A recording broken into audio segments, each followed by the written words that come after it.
لقد كان لكم في رسول الله أسوة حسنة لمن كان يرجو الله واليوم الآخر وذكر الله كثيرا.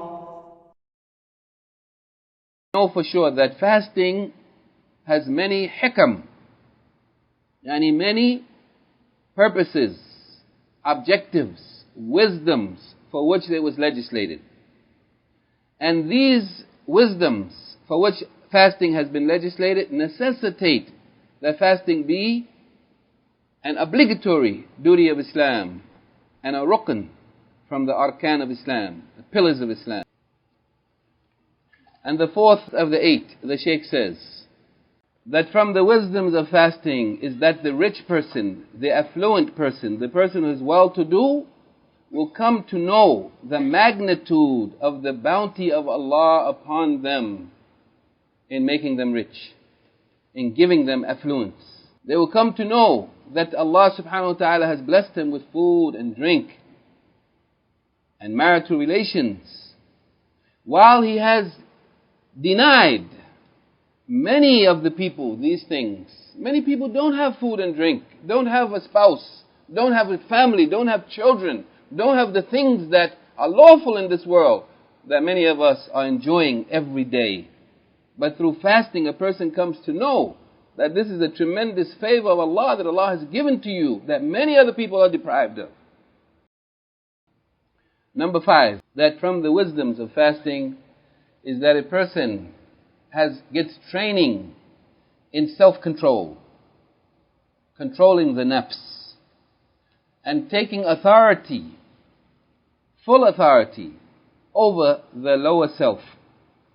And strength, they gain strength. The person who is fasting gains strength in taking control of the reins of their self until they are able to take full control and guide the self, the soul, the lower self, to that which is good for it and that which is its means to success and happiness.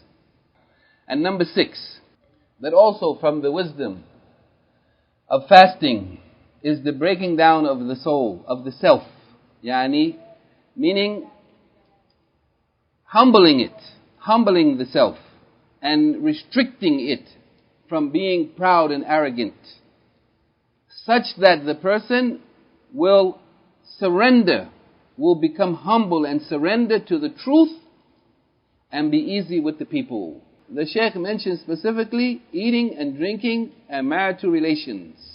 And these are the primary things that are prohibited on the fasting person during the hours of fasting. Each of these things cause a person to be proud, to be arrogant, to be insolent, to be vain, to feel high and above others. And number 7, the Shaykh says, from the wisdoms of fasting is that the blood vessels, the passages that the blood goes through the body through, will be tightened and straightened and narrowed through hunger and thirst. Hunger and thirst causes the blood vessels to become tightened and straightened and narrowed. And likewise, the blood vessels, the passageways through which the shaitan travels through the body of the human being, will also be tightened and narrowed and straightened. For indeed, it is true that shaitan travels through the body of the human being through the passageways of the blood.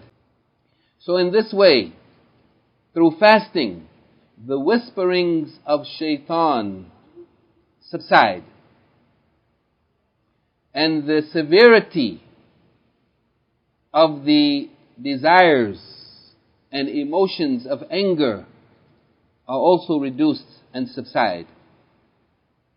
And finally the Shaykh says, and this is what we close with, also from the wisdom of fasting is that which may be achieved as a result of fasting in terms of health benefits, some benefits to a person's health, which may be achieved through lessening or reducing the food intake, and by giving rest to the digestive system for a certain period of time. So, oh how great is the wisdom of Allah, and how far-reaching it is, and how beneficial is the Sharia of Allah, and its effect in reforming and rectifying the affairs of the created being. يا أيها الذين آمنوا كتب عليكم الصيام كما كتب على الذين من قبلكم لعلكم تتقون